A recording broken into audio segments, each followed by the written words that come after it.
Hey everyone, welcome to Soul Connect. My name is Carly and this is my channel where we connect into the journey of spiritual awakening, share tools on how to cultivate a deep-rooted relationship with the divine, and talk about all things life and love. So I have some things to say today that are probably going to irk some people. I'm giving you your trigger warning now, but stick around because it's important. We're going to be talking about labels, and I know we've discussed this before in regards to the twin flame label and how important it is to drop these labels. But today, we're going to be discussing the label of divine masculine and divine feminine, because these are labels that keep us stuck in separation as well. Yikes, I know, right? These are hard ones, and I feel it too. I feel especially attached to my idea of being a divine feminine because, well, I am a woman, and because I love that goddess energy. I love the power that it can harness in creation. But the fact of the matter is, it's just a label being used to describe energy.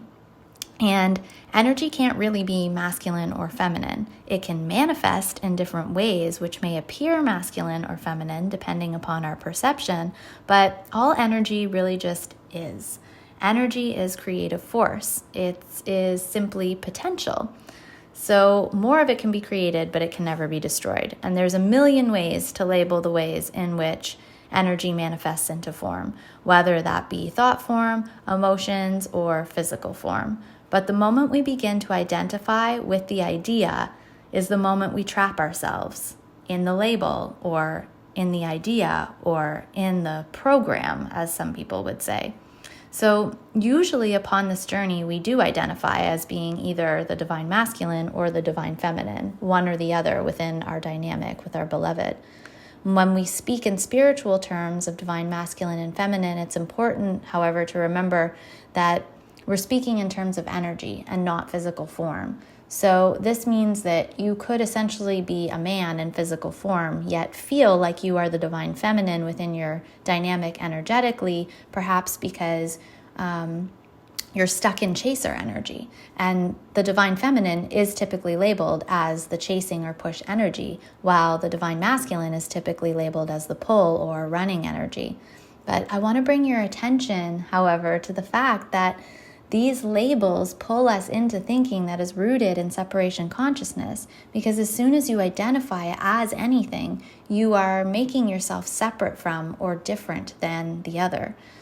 It's important to remember that we all hold both polarities within. We carry both masculine and feminine energy, and this journey is about learning to balance these energies internally, bringing harmony to your energetic field. This is what magnetizes in harmonious union externally. Our physical world is always a direct reflection of our internal world. This means your energy matters. Your intentions and how you think matters.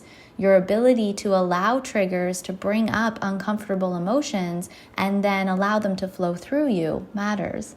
Your ability to experience the emotions that feel good too, and also allow them to flow through you instead of attaching onto them and the thing in which you believe brought about these good emotions is also important. It's about loving detachment. Okay, so it's also important to remember that both polarities are essentially the same. At the root, both are simply energy manifesting in different ways.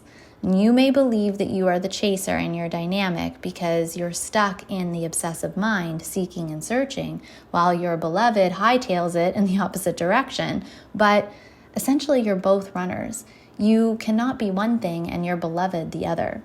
So as long as you are chasing something in the external world, a person, material objects, status, whatever it may be, to bring you the feeling of belonging, love, and safety, you are running from yourself and from the divine, because nothing outside of you can make you emotionally feel anything that you do not want to feel. This goes for pain and for pleasure. These emotions are created from within you and are activated by your perspective. So change your perspective, and then you can begin to change your world. Now, this does not mean that the emotions are going to disappear. It simply means that you begin to recognize that they are being created from within you, which gives you the power to change them.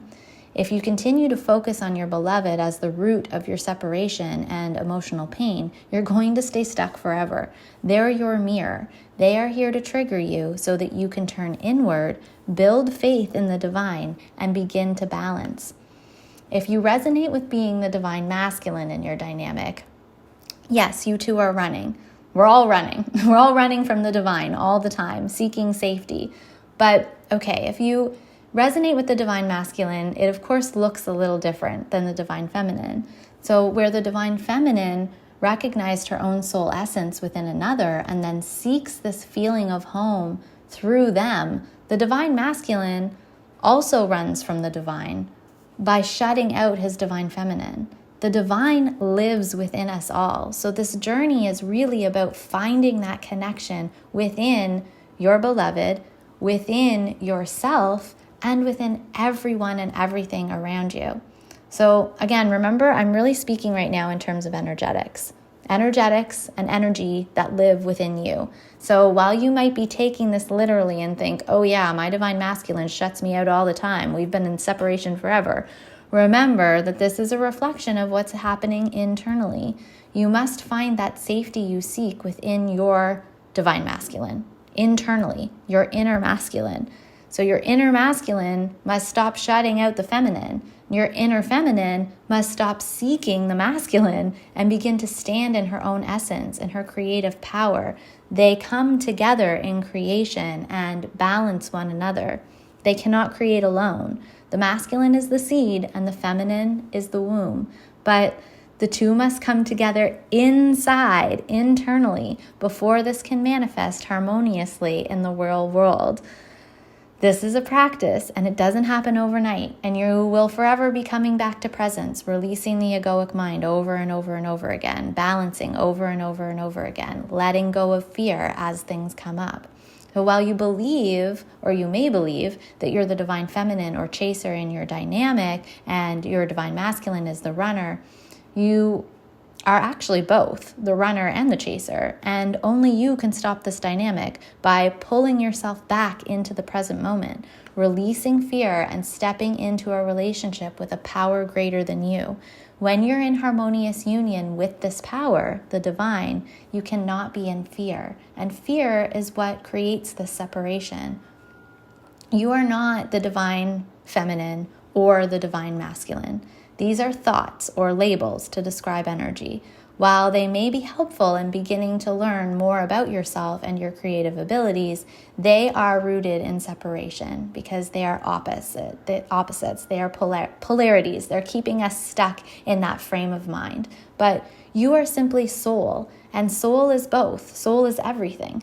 Soul doesn't know polarity. It doesn't know light from dark or up from down. It is just being. And this journey is about learning to be. You must stop seeking externally for love and safety and answers and find them within.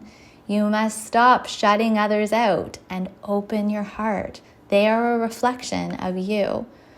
While it may be necessary now to block or ignore your beloved in the initial stages of separation if you are deep in the obsessive mind and stuck looping in that chaser energy, avoidance and shutting others out, and this polarity, well, that's not really what this journey is about. It might help you to hit the reset button and kick your mind out of those obsessions or addictions. But this journey is about unconditional love. This isn't just unconditional love with your beloved, although that may be initially what sparked you upon this spiritual awakening.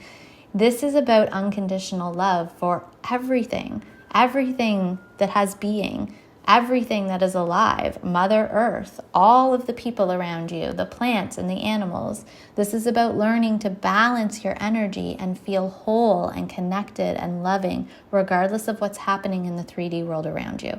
There's no more blame or victimhood. Well, I know this is hard to hear, especially if you're in pain right now. You're probably like, oh my God, Carly, just shut it.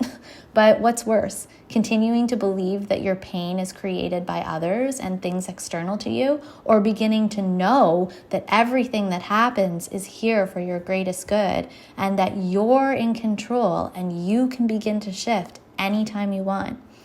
If you're ready to shift and begin to lay the foundation upon which this union and wholeness is built, check out my course, Your Divine Connection, The Path to Union. This is where we start to cultivate a relationship with the divine and with soul, stepping into the present moment and moving out of fear. It also comes with a free one-on-one soul coaching session, so you guys can check that out. But begin to believe, that everything you want is already here. You're not separate. You're not separate from your beloved. You're not separate from me. We're not really separate from anything. I hope you found this video especially triggering today. Seriously, though, these triggers are opening you to step into change. So breathe through them. What is it bringing up for you? Work on it. I hope you'll hit the like and subscribe button and stay tuned for more. Much love, friends. You've got this.